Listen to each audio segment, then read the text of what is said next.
Hey, Wayne here. I'm back to read you a few news stories. Hope you can follow them and you get some knowledge out of them. Before we start, if you don't mind, could you please like, subscribe, share, and ring the bell? It would help me grow my channel. This first story is from the Gaza Strip. Nearly 3 dozen trucks entered Gaza on Sunday in the largest aid convoy since the war began between Israel and Hamas. But humanitarian workers said the assistance still fell desperately short of the needs after thousands of people broke into warehouses to take flour and basic hygiene needs. The Gaza Health Ministry said the death toll among the Palestinians passed 8,000. But you got to figure that's the health ministry, so called, is run by Hamas. So, I mean, we probably won't know exact numbers until after the war. Mostly women and minors, as Israeli tanks and infantry pursued what Israeli Prime Minister Benjamin Netanyahu called a second stage in the war ignited by Hamas.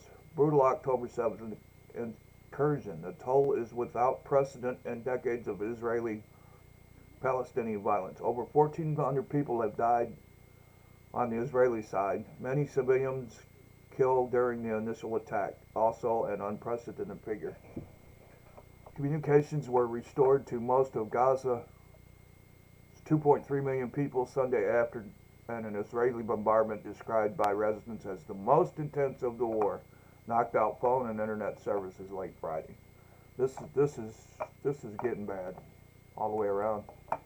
Okay, Bismarck, North Dakota, a retired Republican state senator from North Dakota has been charged with traveling to Europe with the intent of paying for sex with a minor and with receiving images depicting child sexual abuse, according to a federal indictment unsealed Monday.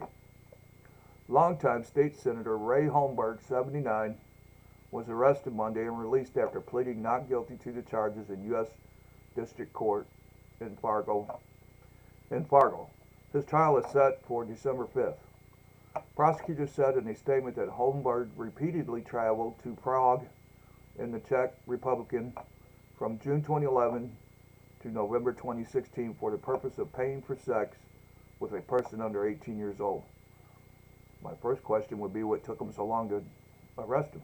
The indictment, which also suggests Holmberg uses aliases, says he received and attempted to receive images that depict child sexual abuse from November 2012 to March 2013.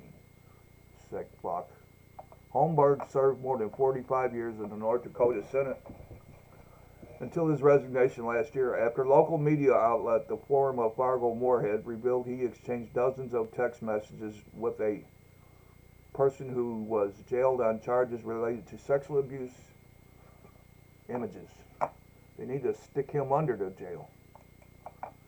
Maine mass shooter had numerous run-ins with authorities showed warning signs long before shooting.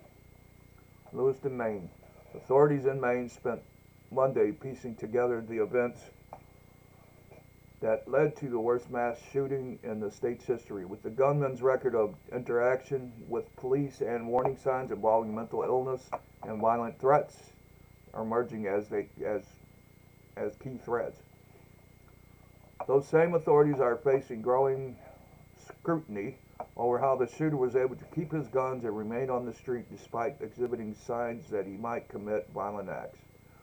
Robert Card, the gunman who was found dead Friday of a self-inflicted gunshot wound, underwent a mental health evaluation last summer after he began acting erratically at an Army training facility in New York City, officials said. A bulletin sent to police shortly after last week's attack said Card had been committed to a mental health facility for 2 weeks after hearing voices and threats to shoot up military bases.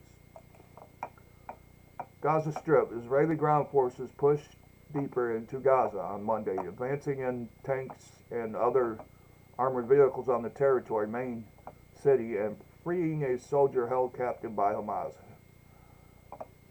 The Israeli Prime Minister rejected calls for a ceasefire as airstrikes landed near hospitals where thousands of Palestinians are sheltering beside the wounded. That's the problem. The enemy is hiding by these people. And the only way to get to Hamas, the enemy, is to go through all of them.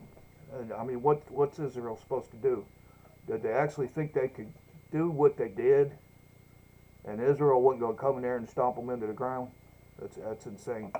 The military said a female soldier captured during Hamas' brutal October 7th incursion was rescued in Gaza. The first rescue since the weeks-long war began. Military officials provided few details, but said in a statement that Private Ori Megadish was doing well and had met with her family. Prime Minister Benjamin Netanyahu welcomed her home, saying the achievement by Israeli security force illustrates our commitment to free all hostages. I don't personally think that's going to happen. And here's a story after my own heart.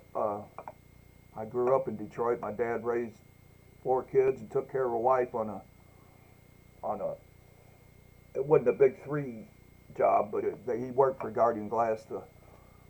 They made glass, windshields, and windows for all the big 3. But this says the United Auto Workers announced Monday that it reached a tentative deal with General Motors, capping a whirlwind few days in which General Motors, Ford, and Stellantis agreed to generous terms that would end the union's 6-week of targeted strikes, pending approval of the rank and file.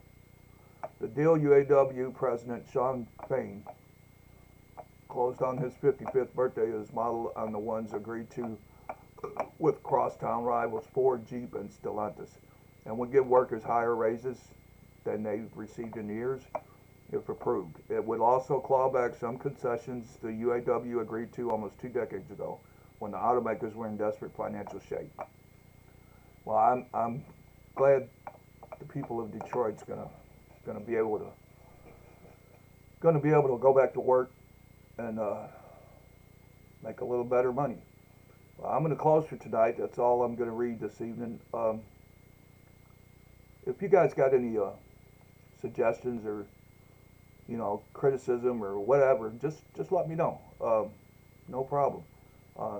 Leave your thing down in the comments, and please like, subscribe, and share. Okay.